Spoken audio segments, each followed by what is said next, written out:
Déjeme que Scarlett me diga para confirmar, para ponerle ya.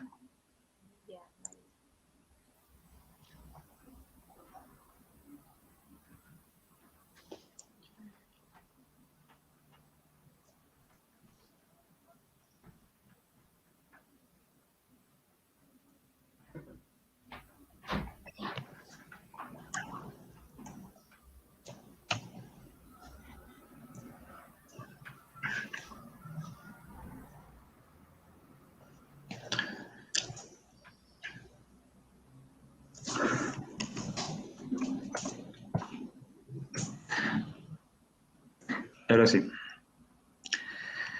Muy buenos días con todos. Hoy día vamos a empezar el segundo día del Congreso Internacional de Fisiopatología y Patología Estructural Clínica. Como primer ponente tenemos a la doctora Priscila Paula Velasco, médico general por la Universidad de Cuenca, cursando en el área de la maestría en salud ocupacional. Tiene un soporte vital avanzado pediátrico. El tema que ella va a explicar será sobre enfermedades hemolíticas del recién nacido. Doctora. Muy buenos días con todos. El tema que el día de hoy les voy a presentar es la enfermedad hemolítica del recién nacido. Espero que sea un tema que lo puedan comprender fácilmente y bueno, cualquier inquietud o duda ustedes me la responden. La enfermedad hemolítica del recién nacido es una enfermedad que se presenta tanto en el feto como en el recién nacido, siendo una afección inmunológica de tipo autoinmune, en la cual se ve comprometida la vida del hematíes fetal, tanto como les decía en el feto y en el recién nacido. Esta vida va a estar acortada debido a la acción de los anticuerpos maternos que pasan desde la placenta y son específicos contra antígenos que son de origen paterno y se encuentran presentes en células rojas fetales y del recién nacido. Tengamos en cuenta que esta enfermedad, cuando estuvo en sus primeros años de descubrimiento, provocaba gran cantidad de muertes neonatales y fetales, sin entonces poder saber cuál era la manera exacta en la que nosotros podíamos ayudar a estos pacientes. Sin embargo, con los avances que se han dado durante estas últimas décadas, esta enfermedad que antes era considerada de gran mortalidad fetal neonatal, hoy en día es una enfermedad más bien de tipo prevenible con diagnóstico y una detección temprana adecuada y un tratamiento oportuno en niños menores. Esta enfermedad va a ser dependiente tanto de la etnia de la población y vamos a ver cómo esto se va a ir presentando. De estos, el 15% van a presentarse en personas de raza blanca, entre un 5 y un 8% van a ser en personas de tipo afroamericano y menos del 1 al 2% en asiáticos y nativos americanos. El fenómeno de isoinmunización va a darse en el 1 al 1.5 de los embarazos afectados. Este dato no es un dato que se ha precisado del todo, debido a que todavía sigue siendo un poco difícil precisar el momento en el que se da la hemorragia feto-materna, pero los estudios que se han podido encontrar nos indican que en esa cantidad de embarazos es lo que se ha producido la isoinmunización. En América del Sur, sin embargo, se ve que este fenómeno se presenta en el 10% de los pacientes que presentan esta incompatibilidad RH. Cuando se da la coexistencia de la incompatibilidad RH con la incompatibilidad ABO, se observa que hay una disminución del 16% de casos a 1.5 o hasta el 2% de casos. Recordemos que la incompatibilidad ABO en este tipo de pacientes que son RH negativas, más bien actúa como un factor protector. En pacientes que han presentado abortos espontáneos y médicos, la tasa de isoinmunización puede ser entre un 5 al 25%. Démonos cuenta que una vez que ha aparecido la profilaxis con la inmunoglobulina anti-D, el riesgo de aloinmunización también ha disminuido del 10 a 15% que antes se presentaba a un 0.8 hasta 1.5% en la actualidad.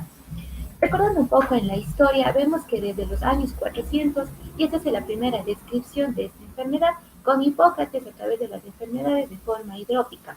Para los años 1912, Raumann ya acuña el término eritroblastosis, dándose cuenta de que ya comienzan a existir formas inmaduras en la sangre de ciertos pacientes.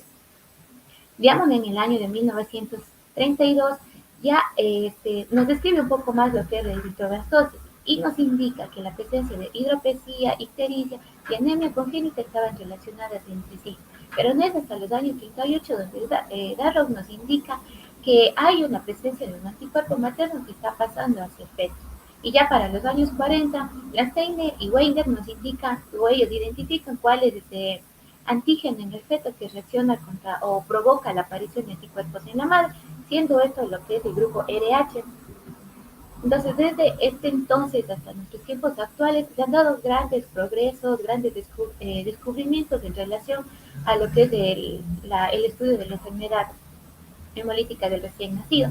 Más o menos por los años 70, 80, se produce ya lo que son los estudios en este tipo de pacientes que son negativas y se logra identificar lo que es el anticuerpo, el DEP, y para lo cual hay un estudio multicéntrico en Baltimore en donde ya se estudia estos pacientes. Doctora, disculpe, ¿podría volver a compartir la pantalla, las diapositivas? Que no, ¿Qué pasó?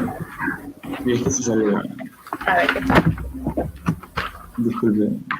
A ver, ¿qué le pongo? Dejar de compartir. Dejar de compartir y compartir.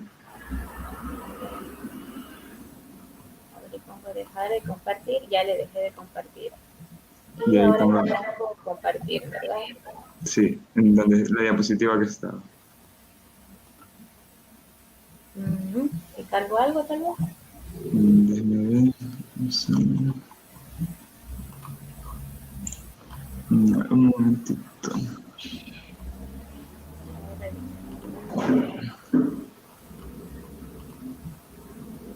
Ahí se compartió algo.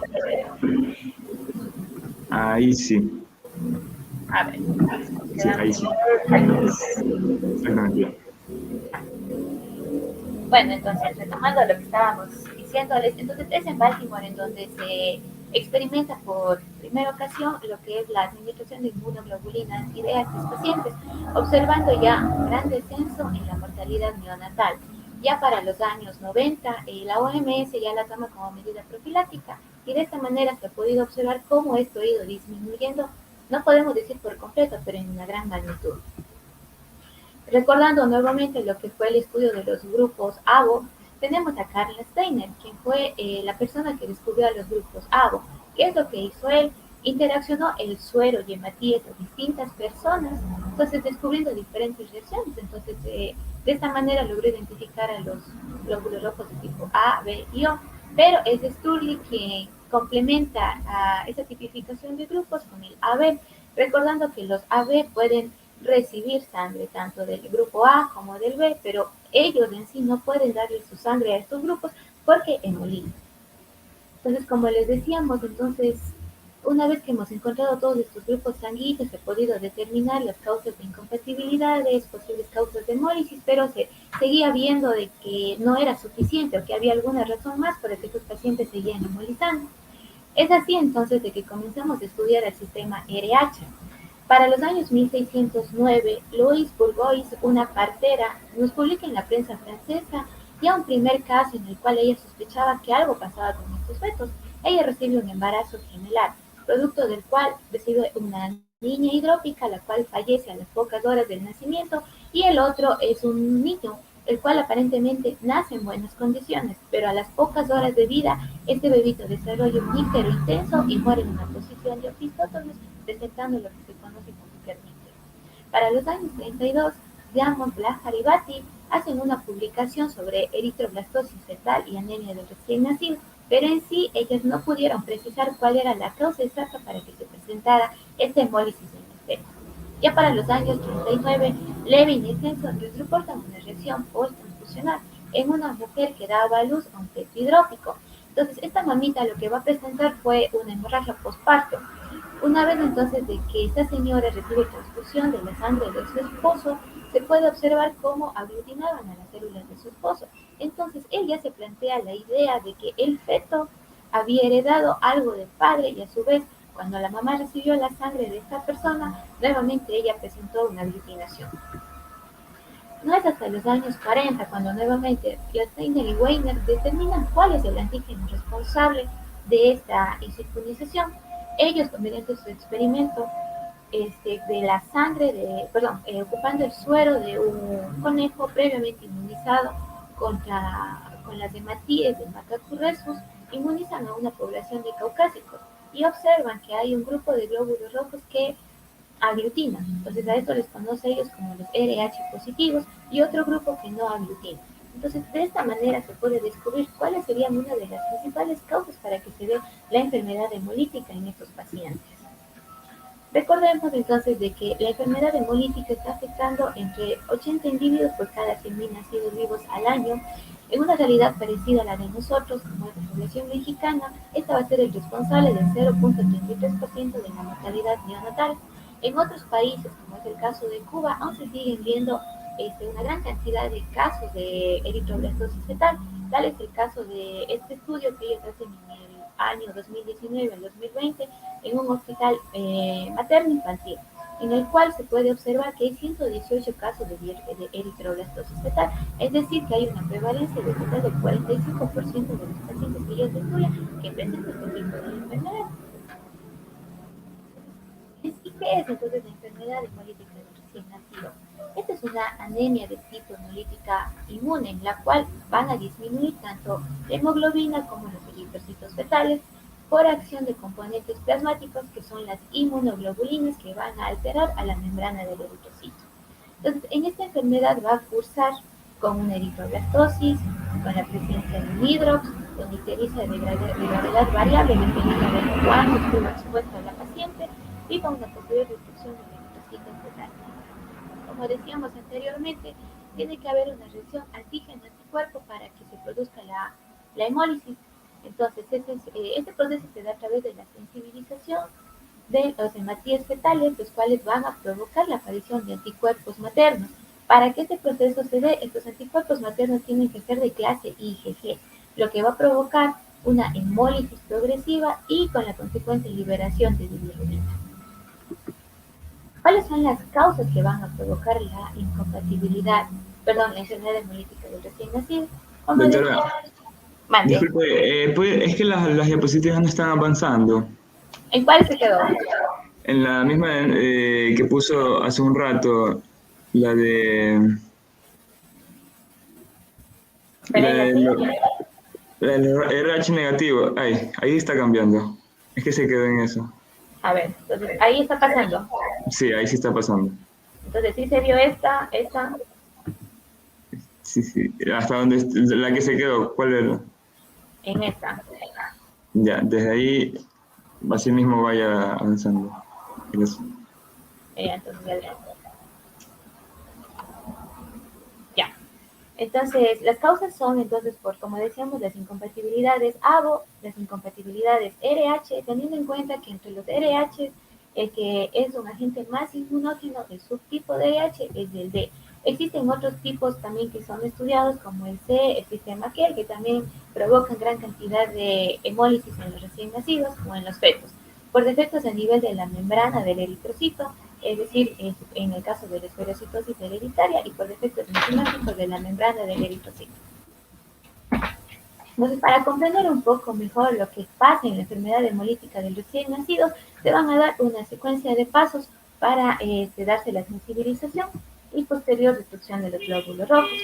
En primer lugar, tenemos la incompatibilidad de grupos, como decíamos, materno-fetal, es decir, que ante una madre RH negativa contra un feto RH Doctora, así mismo no avanza la diapositiva, así, ahí.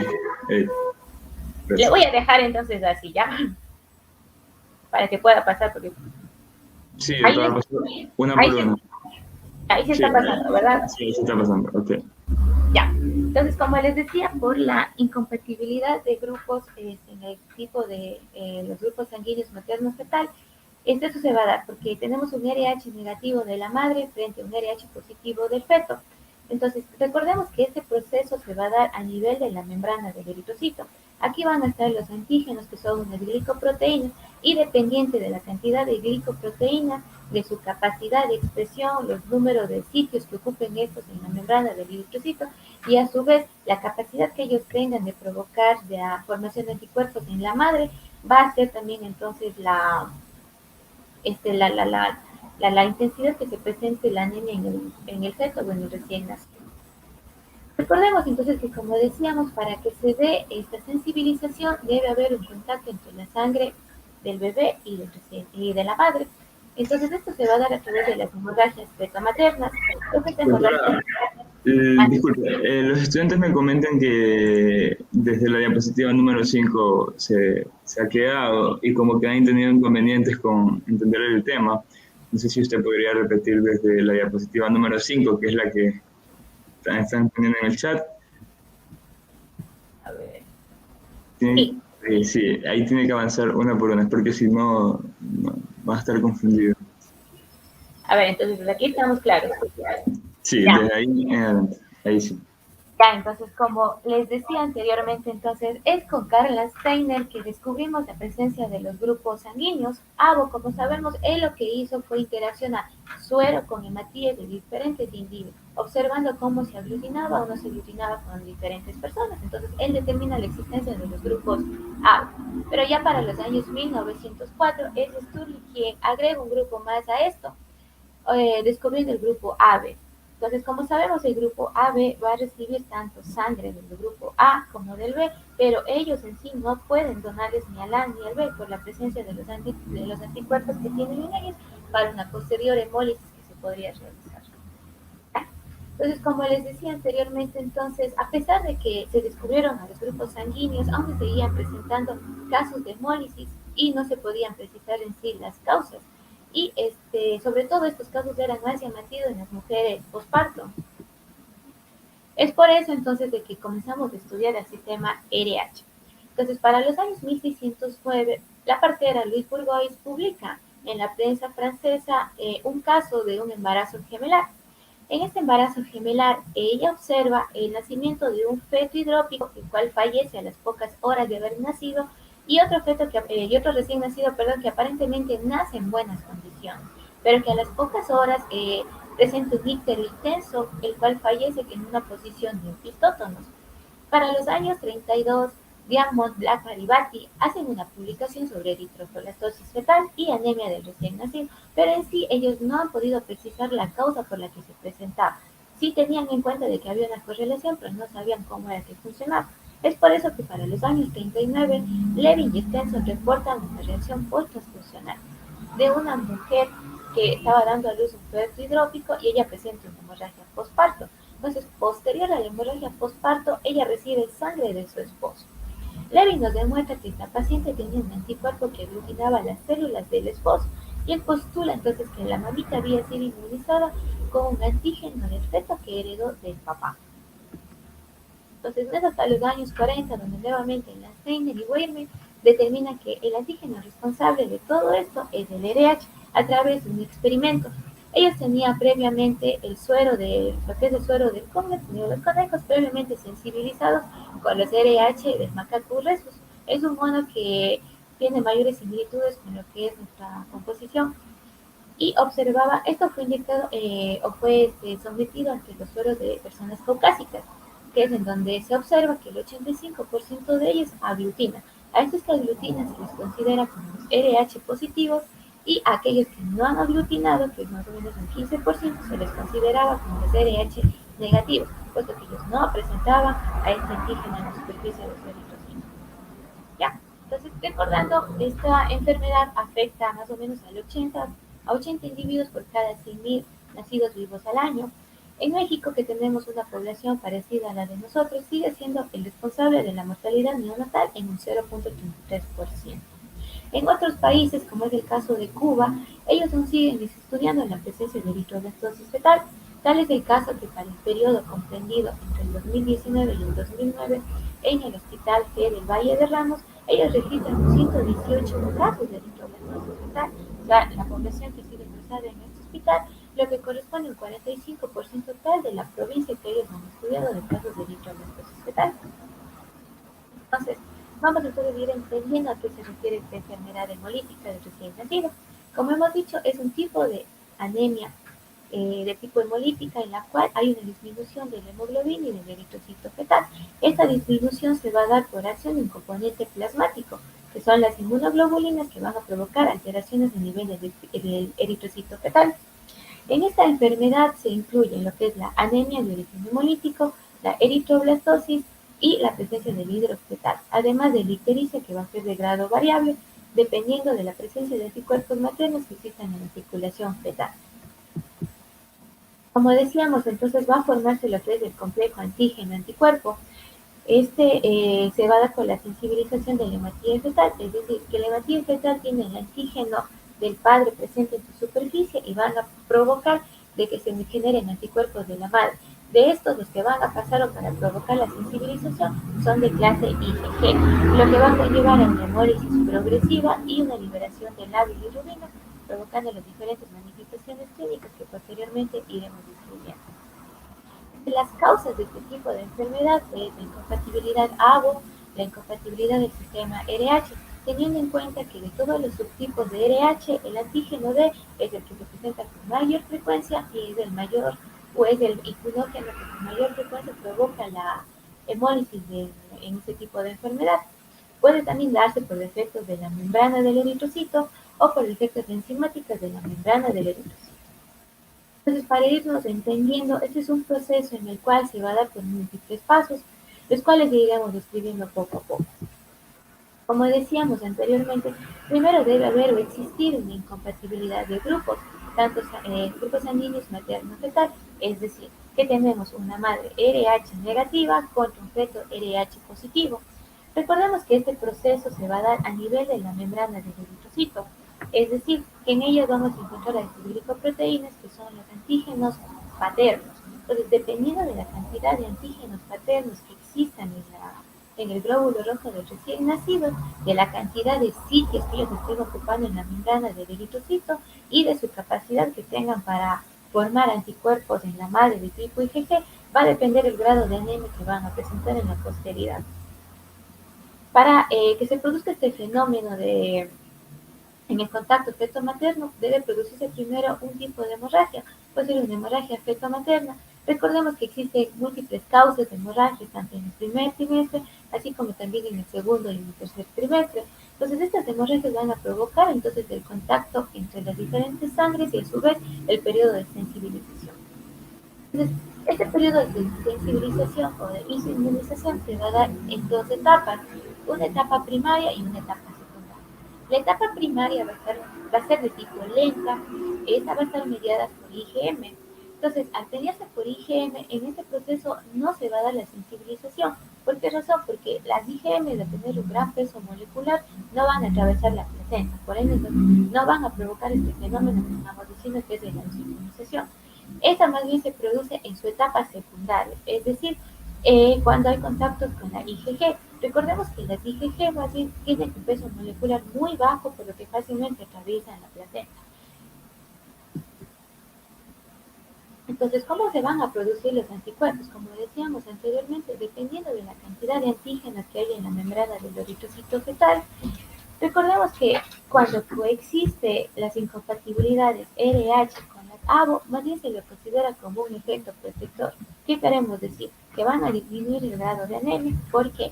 Porque las incompatibilidades ABO, una vez que los eritrocitos fetales toman contacto con la sangre materna, son inmediatamente destruidos, ya que son reconocidos por anticuerpos maternos anti-A o anti-B, quienes los destruyen y no permiten que se dé esta unión antígeno-anticuerpo que anteriormente estábamos describiendo.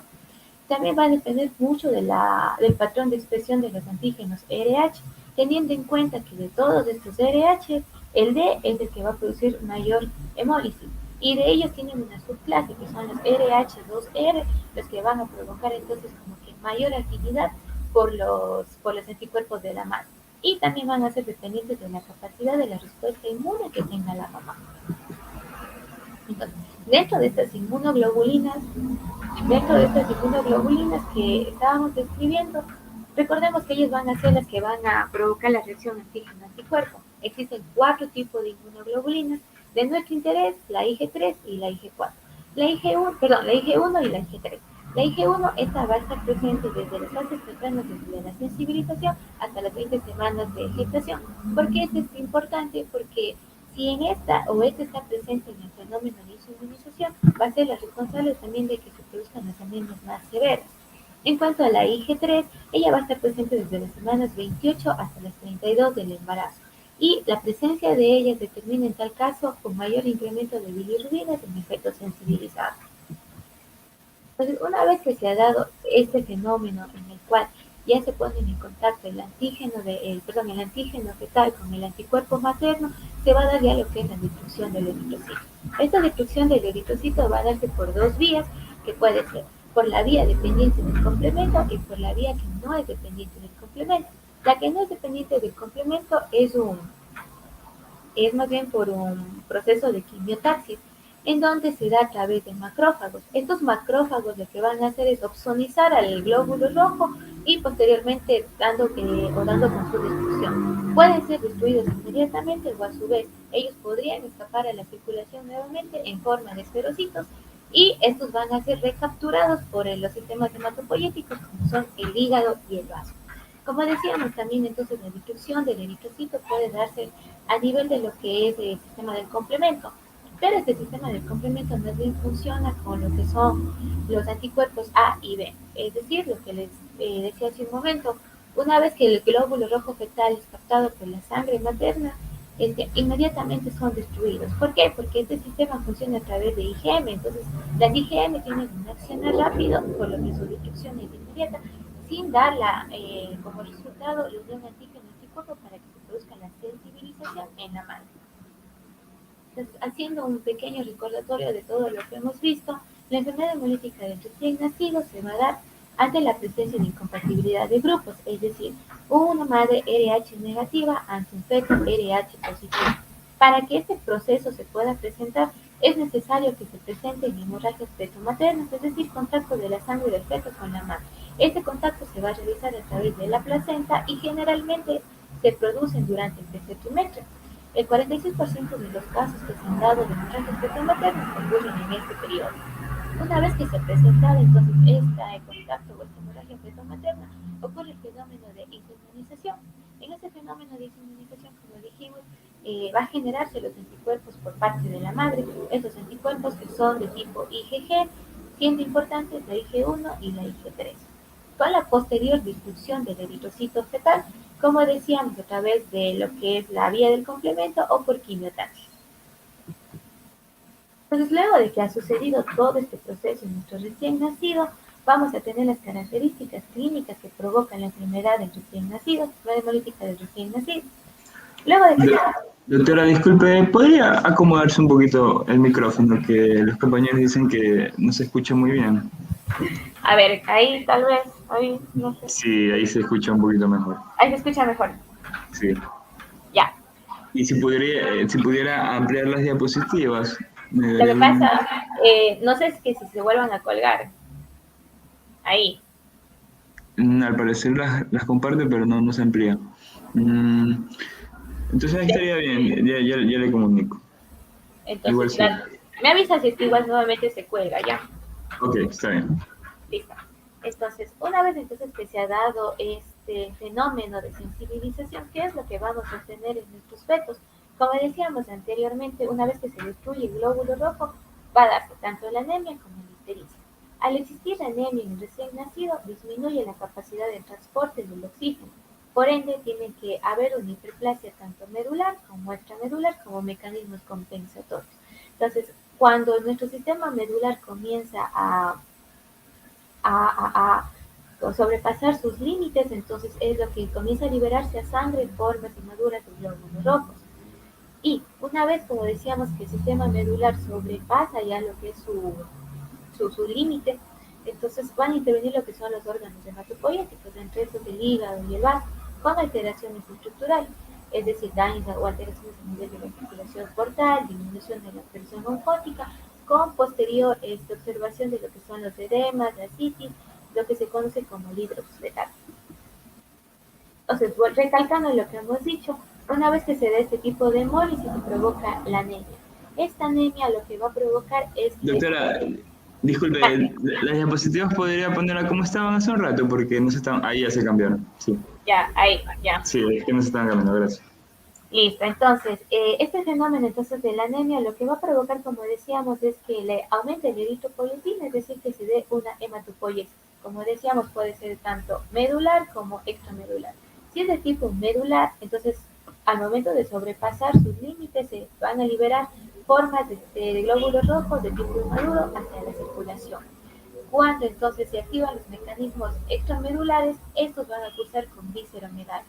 Todo esto va a conllevar a cambios a nivel de sus estructuras, como es el caso de que en el hígado se va a aumentar la presión, va a provocar edemas a nivel del cordón umbilical, un edema a nivel de placenta, una insuficiencia placentaria que nos puede llevar a una insuficiencia cardíaca en nuestro bebé y una posibilidad de un óbito. Entonces, recordando que cuando ya cursamos con anemia, también estamos frente a eventos de hipoxia y acidosis igualmente en nuestros fetos, lo que podría conllevar igualmente a asfixias al momento del nacer o a su vez también lo que son muertes neonatales de estos pacientes. Entonces, una vez que hemos observado cómo se produce la enfermedad o conocemos y entendemos la fisiopatología de ella, vamos a ver cómo vamos a diagnosticar a nuestros pacientes. Recordemos entonces que debe haber lo que les decíamos previamente, la hemorragia feto-materna. Algo muy importante que debemos recalcar también son que las transfusiones o los antecedentes de transfusiones también podrían sensibilizar a nuestros pacientes. Ya la presencia, como decíamos, o cómo fueron las fiestas previas de este paciente, hubo la presencia de abortos, qué es lo que ha pasado con las fiestas previas de este tipo de pacientes.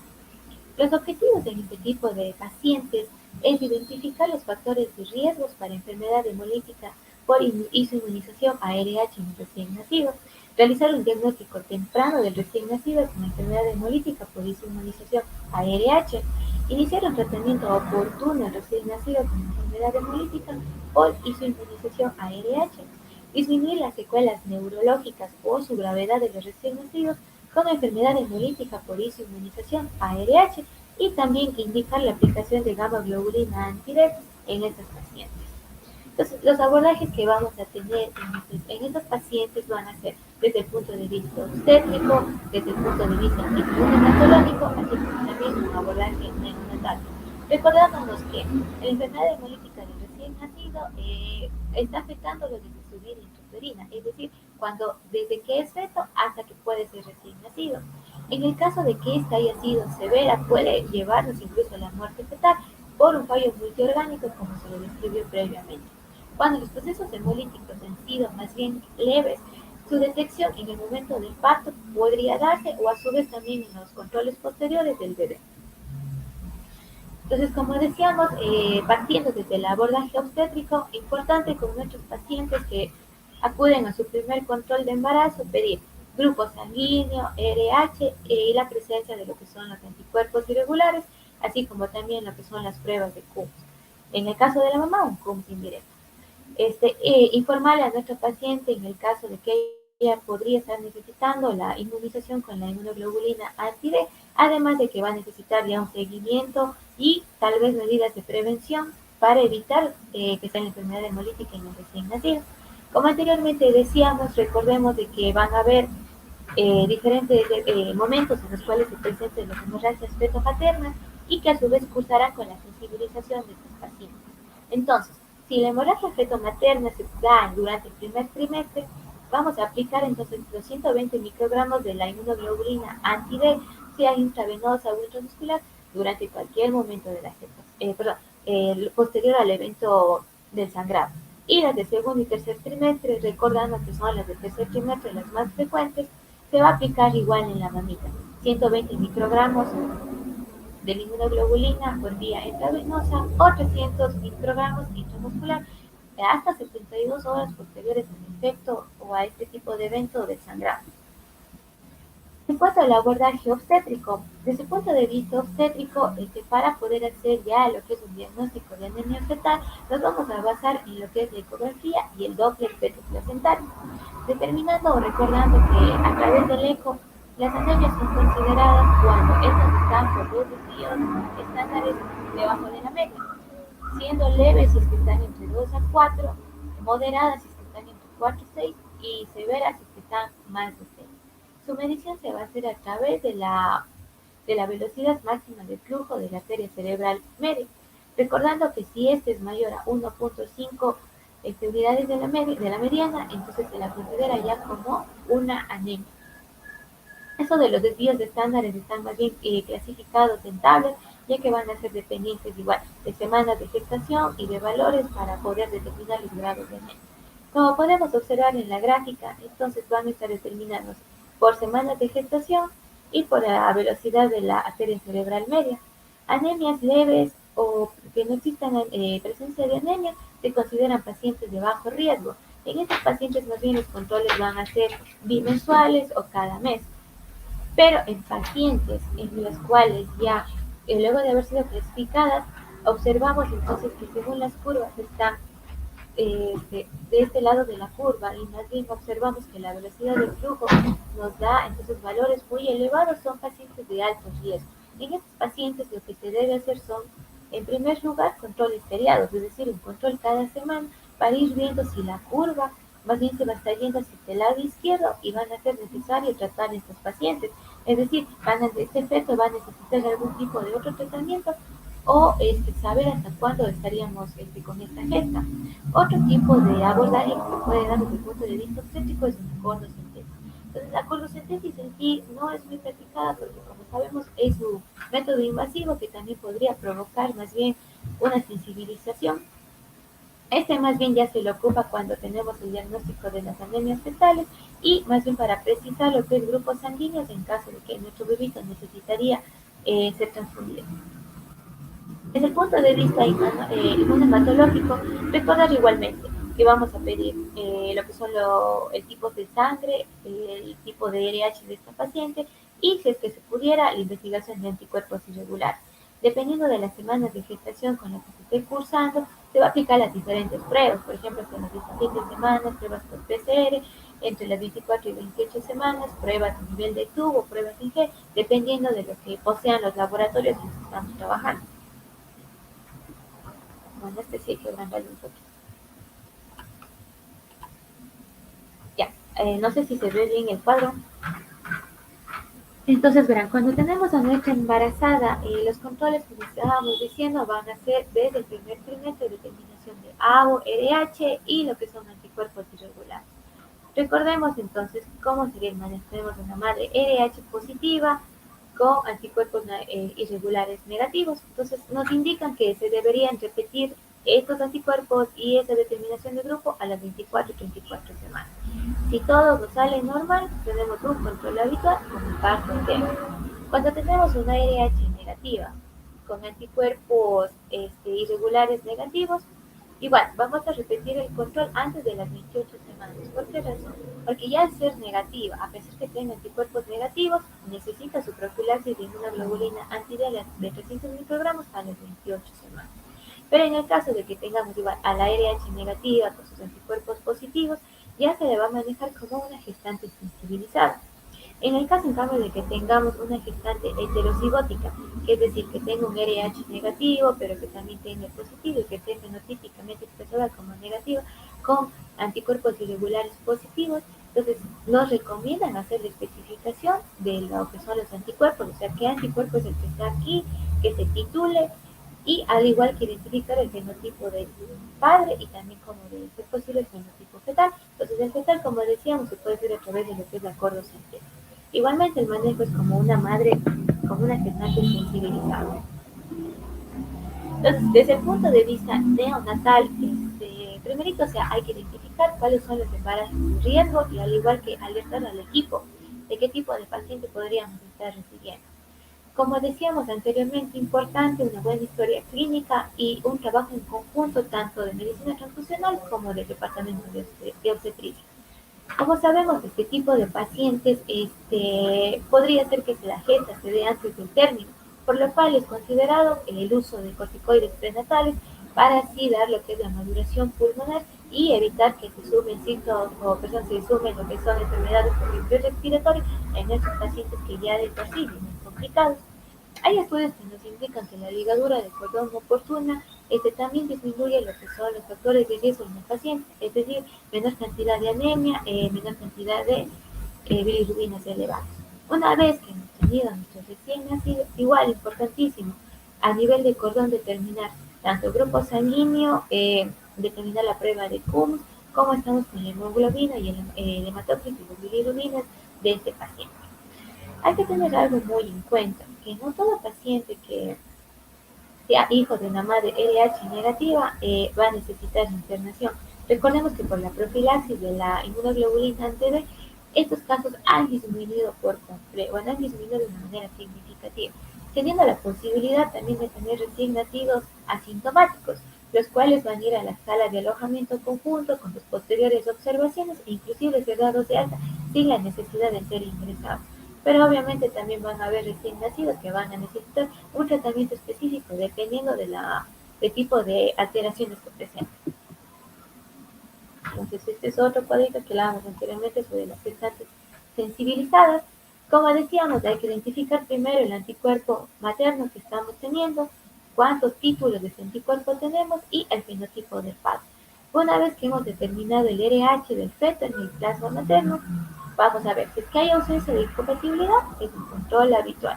Cuando existe entonces esta incompatibilidad materno-fetal, hay que recabar en los antecedentes de esta paciente, si ha habido causas de hidrox, muertes fetales o perinatales. Ellos nos recomiendan que deberíamos iniciar el tratamiento a las 14 semanas de gestación, e inclusive las transfusiones podrían darse a partir de la semana 18.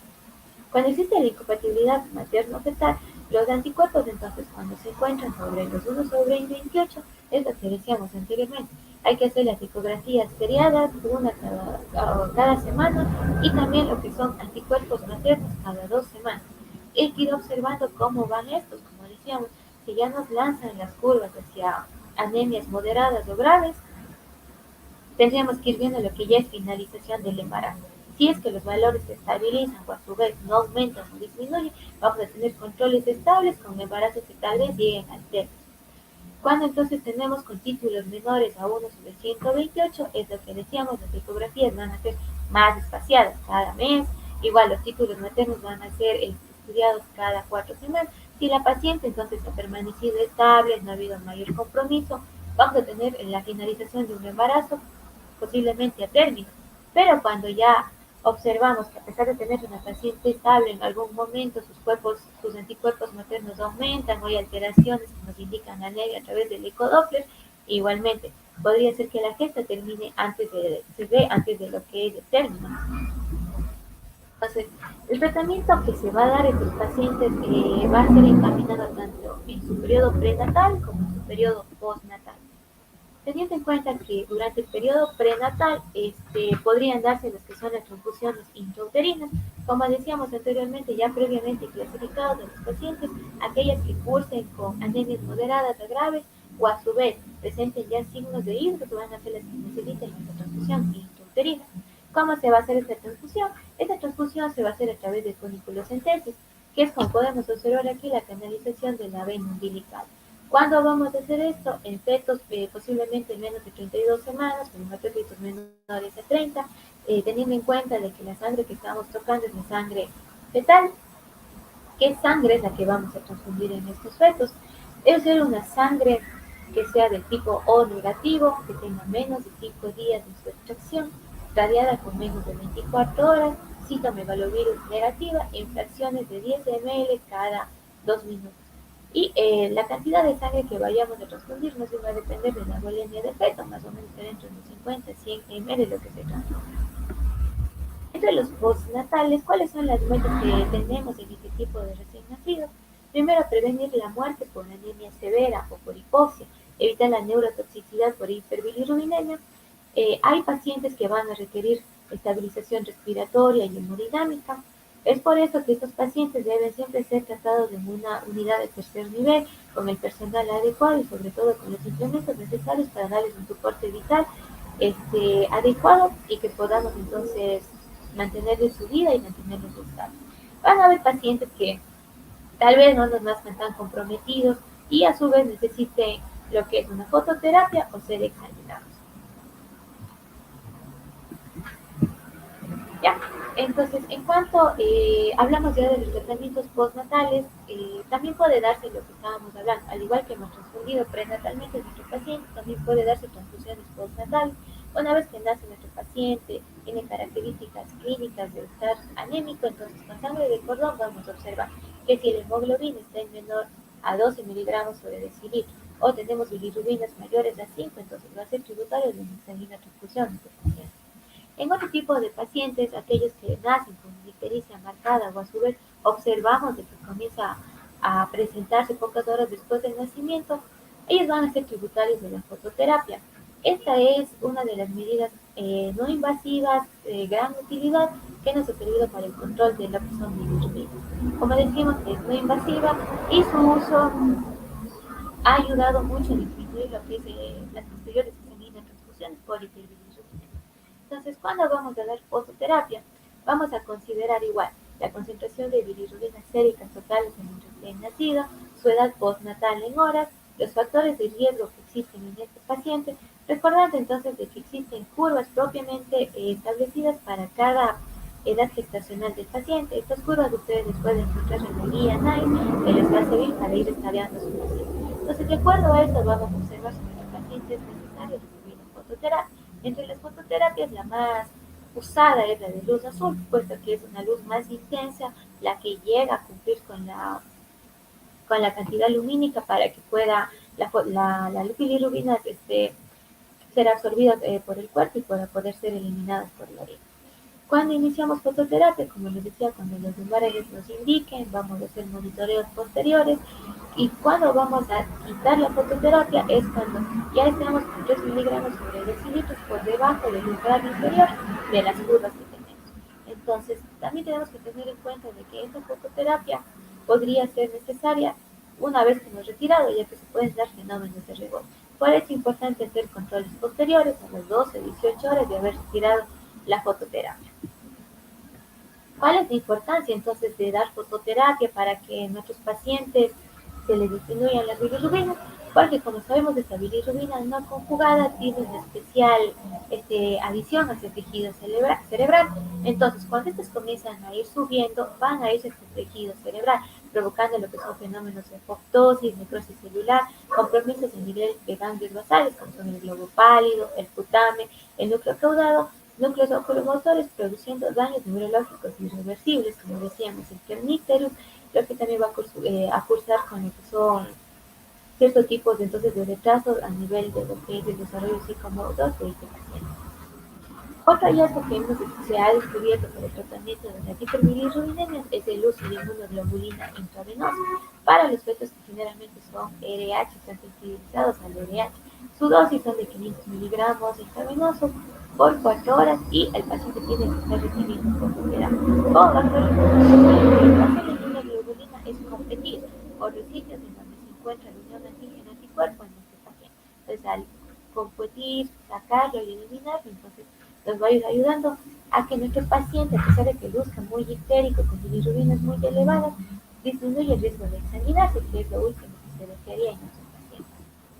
Entonces, una vez que tal vez hemos ocupado fototerapia, hemos ocupado lo que son la inmunoglobulina, pero vemos que nuestro paciente sigue embolizando, paciente que se encuentra muy anémico o a su vez con unas hiperbilirrubinemia muy marcadas, con síntomas neurológicos, entonces nos toca dar lo que es la exsanguinotransfusión.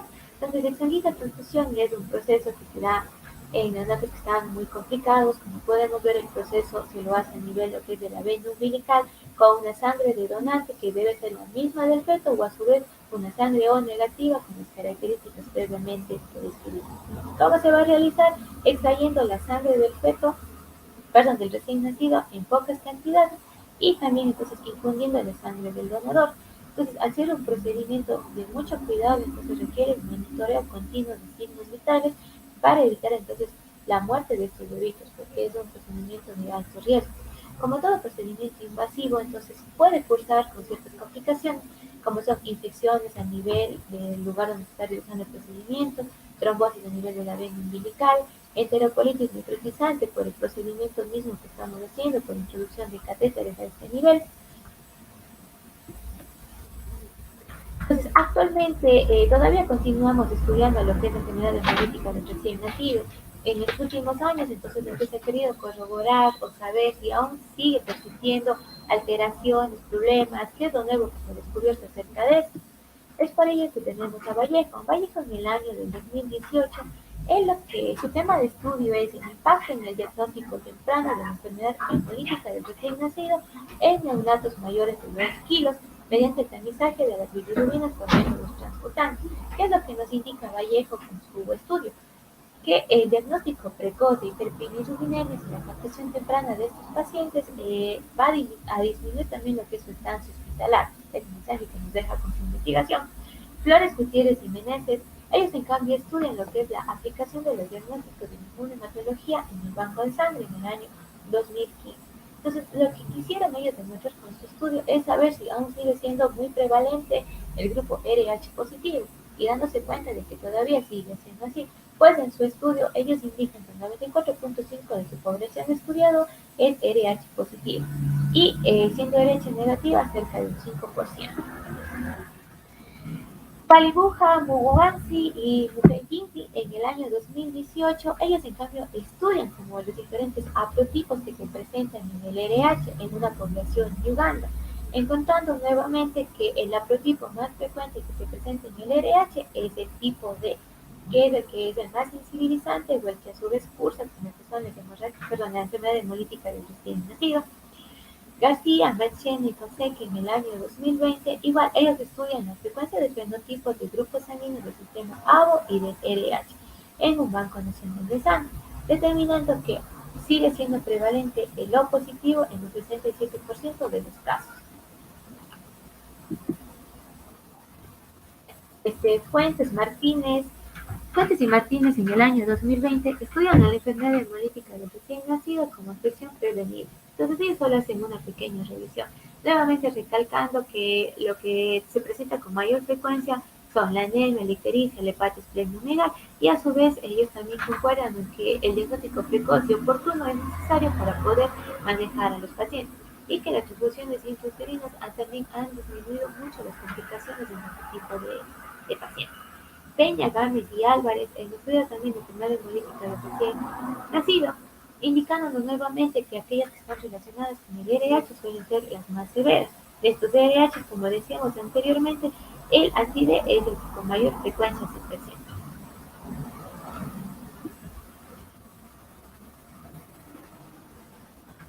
En el caso de Ferrer, Lorenzo y Ávila, ellos estudiaron la enfermedad hemolítica del recién nacido por inmunización a grupos sanguíneos menores. Entonces, lo que ellos nos indican es de que igualmente siguen siendo frecuentes las incompatibilidades ABO, pero en sí estos grupos no provocan tanto lo que es una enfermedad hemolítica.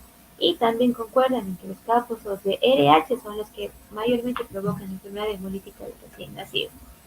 Yepes, Barrera, Achuña y Juma también estudiaron sobre lo que es la enfermedad del recién nacido y como decíamos anteriormente, ellos nos describen nuevamente las características con las cuales cursa esta enfermedad, como son ictericia, kernícteros y la presencia de lo que es la anemia en estos bebés.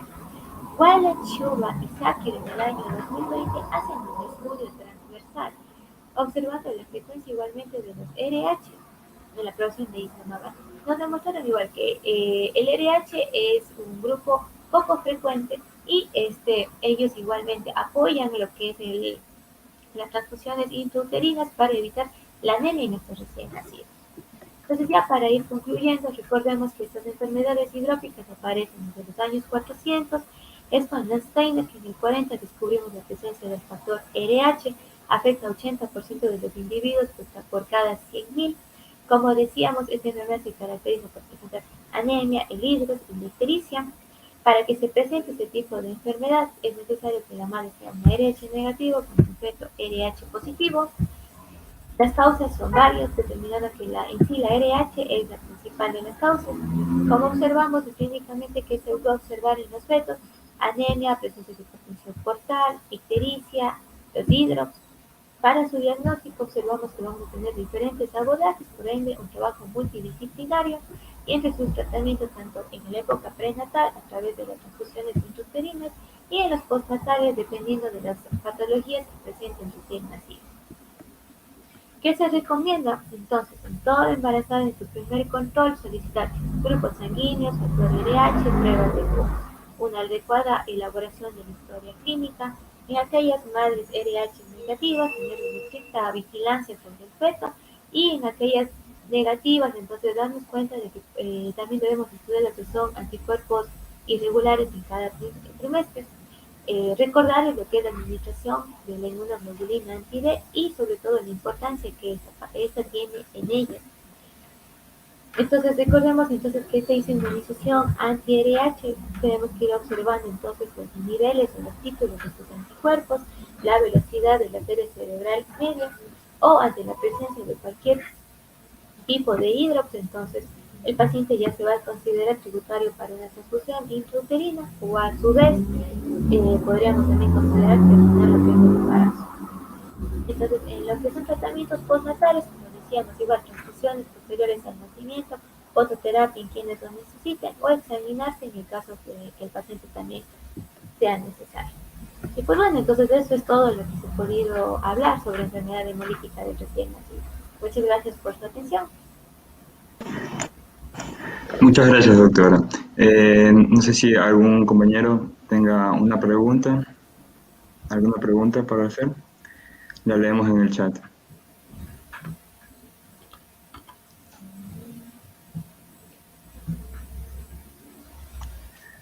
Mm, Al parecer no tenemos preguntas. Y bueno, doctor, le quiero agradecer por la ponencia de hoy día y a los estudiantes que nos han prestado atención. Muchas gracias. Muchas gracias también. Un momento.